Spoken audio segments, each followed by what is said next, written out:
some sense of it all, but I can see it makes no sense at all. Is it cool to go to sleep on the floor? 'Cause I don't think that I can take anymore.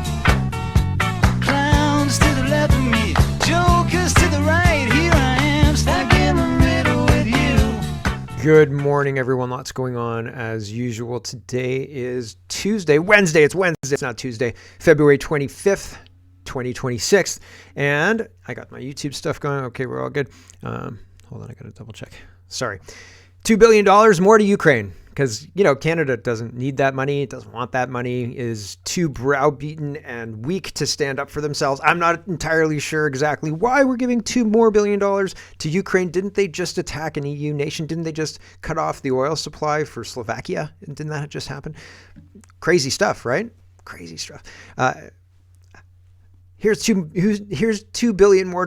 How does that make any sense at all? I don't think it makes any sense. Fighting back against the Human Rights Tribunal, Newland. It's a weird way to spell Newland, so maybe I'm getting his name wrong. Is fighting back against the $750,000 fine that the BC Human Rights Commission put on him when he was criticizing the whole approach to transgenderism, et cetera, and they said that's racist and sexist and bigoted and all sorts of other things. And here's a giant fine that's going to bankrupt you in your old age, and they think that's justice or something, which it's not. And so, but I'm not confident that the courts are going to do anything to intervene in this. This is exactly the plan. This is not a bug, it's a feature. Okay. AI data centers. People don't want AI data centers. Trump is pushing AI data centers. He says the AI data centers, they're going to have to build their own electric power generation. They have to pay for their own power generation. You're welcome, everyone. I've saved you from having to subsidize the AI data centers for electricity. But the problem isn't the electricity, it's the water. And people are upset because the AI data centers are going to take a lot of the water, and they don't know if the farming around the data center is going to be impacted negatively or not. And so these things are, we're just ramping up, but this is the new fracking, right? Except fracking's now okay. But in the days of, what was it, Aaron Brockovich, right? Fracking was terrible. Mark Carney just got here. So Pierre Poilievre and Mark Carney have an exchange on the House of Commons floor. And I find myself not caring at all about the pantomime in the House of Commons. Where are the people who are taking back this country? There are people who are leading to exit this country because clearly what's happening is not optimal. But there doesn't appear to be anybody really trying to save the country. Maxime Bernier to a point, yes.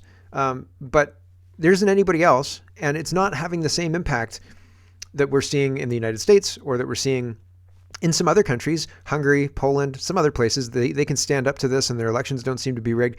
Canada's cooked, man. It's cooked. I don't see any kind of indication that we're going to say, hold on there, this is communism, we've got to stop. Because everybody is like, oh, they're going to give us free stuff. And I'm like, have you not seen the wheelbarrows full of cash? Have you not looked at history, you morons? Come on, really? And they have not looked at history because they're morons. Trump and his State of the Union speech, and it was a banger, and it wasn't as good as Rubio's speech. I'm sorry, Trump, it wasn't.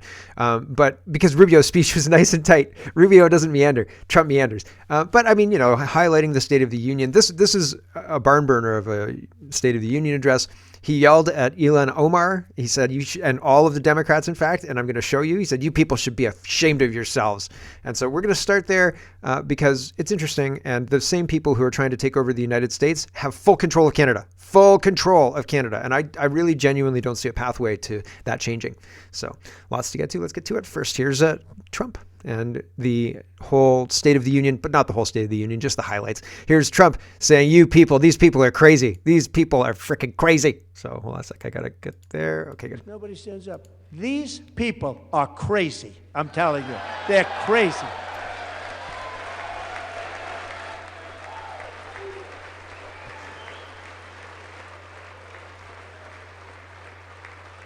Amazing, incredible. Boy, oh boy. We're lucky we have a country. With people like this, Democrats are destroying our country, but we've stopped it just in the nick of time, didn't we? Huh? I don't know. Canada, we're riding on a train, and we're increasing the speed at which we're traveling towards the terrible things that these communists want to throw on us at this point in time. End Wokeness says, let's check in on the Democrats' counter event to Trump's State of the Union. Yes, these are costumes. These are big green frog costumes. I think this is a little bit of right-wing appropriation. You know what I mean? It's like somebody, a white guy wearing dreadlocks or something like that. Like, hold on a sec, you can't do that. But these guys are trying to expropriate the Pepe meme for the Democrats, and this is real. This is the Defiance.org counter State of the Union that Robert De Niro went to and was promoting, and all of this stuff. And this is just bonkers. I'm a mother. I'm a physician, and I have a flag.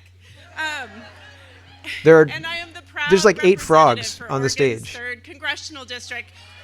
Yes, thank you. And tonight, They've all got frog hats. If you look at the audience, they've all got their frog hats on. What is going on? We can meme Pepe too. We can. So here you go. There you go, Trump. So here's Trump, and he says, if you love our country, if you think Americans should put if you think American representatives in the government should put Americans first, stand up. And the Democrats don't stand up. Here we go. And as time goes by, I believe the tariffs paid for by foreign countries. Oh, sorry. This is him announcing that tariffs are going to replace income tax. Will, like in the past, substantially replace the modern day system of income tax. And so this is for midterm re-elections. This is part and parcel of the midterm re-election campaign, et cetera, et cetera. So here's Trump saying, if you agree with this statement, stand up. And here we go. So tonight I'm inviting every legislator to join with my administration in reaffirming a fundamental principle.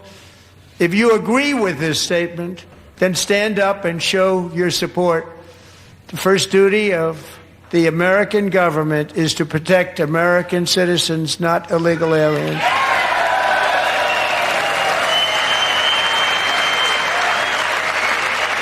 There's a full minute of applause, and Trump stands there pointing at the Democrats. And he's like, wait, hold on, here he does.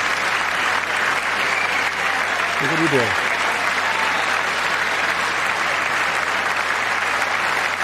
You're not going to stand up? You're not going to stand up? You people don't stand up? And so he calls them out. Ilhan Omar, this is part of the exchange. No, hold on. There's a longer one, a better one here. This is more of the exchange. Mark Nixon says, when Trump said the government will value citizens over illegal aliens, Ilhan Omar and Rashida Tlaib scream, shout, and point their fingers at Trump during his speech. I'm not even American, and I'm embarrassed.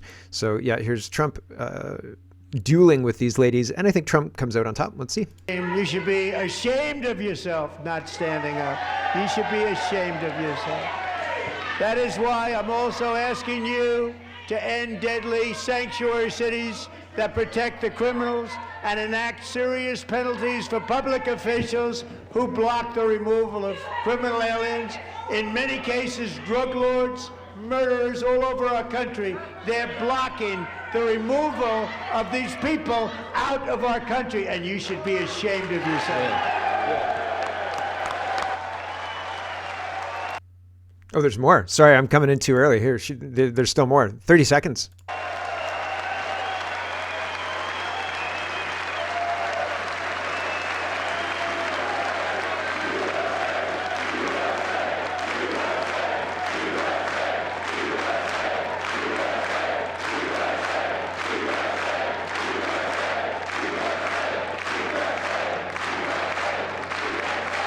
And perhaps most importantly, I'm asking you to approve the Save America Act.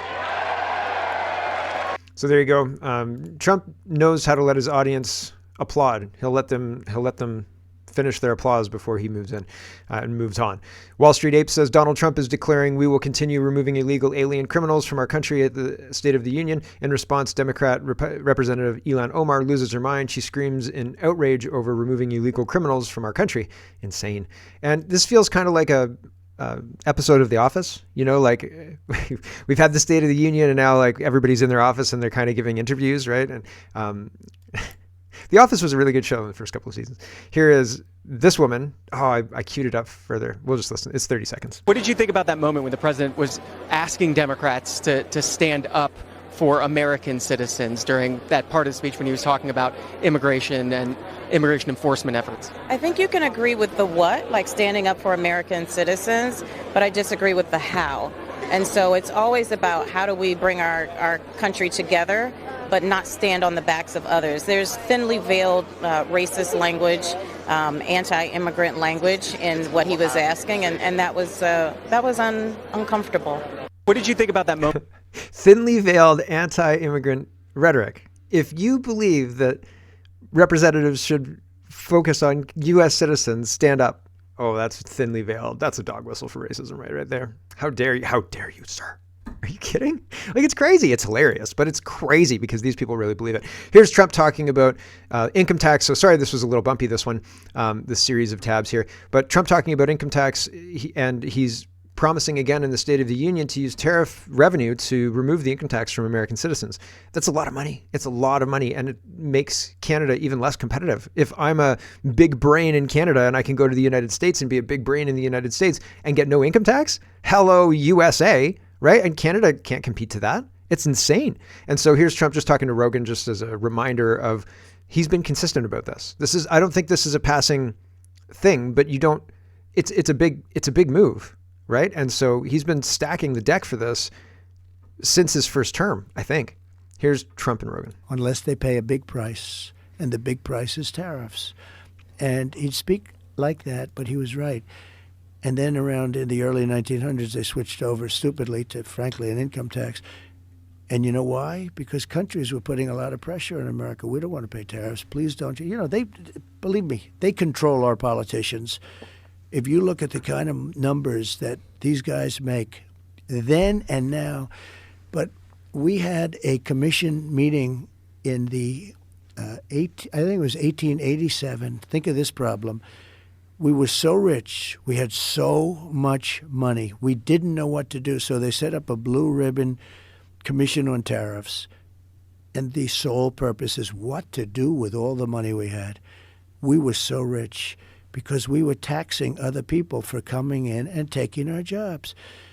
And China does it. That's what China did. If you want to open a factory and sell cars, if you build a factory here or have a factory, they don't take our cars. Fundamentally, and he's kind of meandering now, and it's fine. But fundamentally, if you're in a situation that Trump was describing, I've lost what I was going to say. Hold on. Believe me, they control our politicians. If they want to continue with the income tax and they don't want to use tariffs, then they're selling you out. That's fundamentally the message he's pushing forward there. And I think that's true. And I've said that before. The policies of our government are meant to enrich themselves a little bit. And it's like a union. The union doesn't really work for you. They work for them. And they think that the spillover from them is enough to sustain you. Our government is the same. It seems like they've figured out a good grift. They really like the grift. And they're trying to buy us off to continue the grift.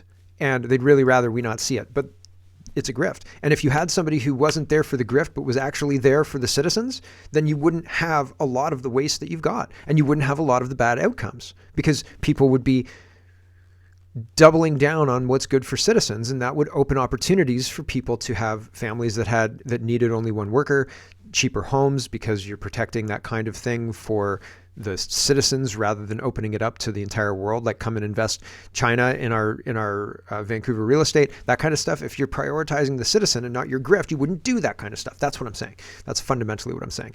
Bruce says, let's do a little bit of grab bag of governance on money and where our money is going, because our money is being robbed from us. And Bruce says, Mark Carney just announced Canada is sending Ukraine another $2 billion in aid plus 400 armored vehicles. Here's a photo of a tent city in Vancouver. So $2 billion in aid and a whole bunch of armored vehicles. And the tent city can continue, and we'll just ignore that. Thanks very much. I don't think throwing money at the tent city would do anything. I think that complete removal of the corrupt government would be a start. And then having people in there who wanted to actually deal with the problems that have been created by this government. But that's a big lift. It's a big lift, and it doesn't look likely at this point in time. Just based on the reactions to Trump's State of the Union, there was a whole half of the chamber sitting down protesting because ICE is doing their job and protesting laws mostly passed by Democrats that talk about protecting our border. Bill Clinton was all about protecting the border. We've got to secure that southern border. Trump secured it. They're going to open it up if Trump is out of office. The first day he's out of office, caravans will be starting up in January 1st, 2029. What is it? 2029, right? 2028 election, 2029, January 20th. They'll be starting up to get there on the first day. And I hope I'm wrong about all of that. I really, really do. Here's Mark Carney announcing another $2 billion to Ukraine because Canadians are suckers. Ryan says, out of touch, Carney just announced another $2 billion for Ukraine along with 400 military vehicles. He claims Canada is in this for the long haul. Long haul, yeah. Have you seen that movie Money Pit? Yeah, Canada. Absolutely infuriating. The money laundering continues. And that's, I think, nailed it. Yep. So we're tightening that lifeblood from the Russian economy, along with our allies. Also, additional financial sanctions, a lowering of the oil price cap in coordination with the EU and the United Kingdom. In addition, $2 billion of additional aid, military aid for Ukraine over the course of the next year. We're announcing that today. The Minister of National Defense will give details. In addition to that, something Ukraine needs, which is 400 armored vehicles. We'll be supplying those in kind. I would note as well, I didn't mention this in French, but we are the third largest contributor to the Pearl air defense system that is coordinated by NATO. So Canada stands with Ukraine. The Coalition of the Willing stands with Ukraine. We're in it for the long haul. Russia is failing. The sooner they come to the table and actually participate in peace negotiations, the better it will be for everyone. So maddening. So frustrating, right? Like it is not something that I'm like, oh, this is probably normal. This is not normal. The opposite of normal. It's jaw-dropping, and I feel like people in the 80s would have been upset. What happened to us, man? What happened? Here is this lady. She's upset. She says, "Are you kidding me right now?"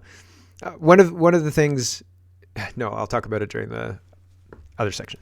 Chrystia Freeland, who shut down bank accounts, who froze bank accounts, who got people arrested illegally, and then this clown that supported the actual unconstitutional Charter of Rights breakdown during the trucker protest decides to give another $2 billion in aid, along with our armored vehicles, which we already don't have any, because most of them are in Latvia and the rest of them are broken down, to this literal actor right here.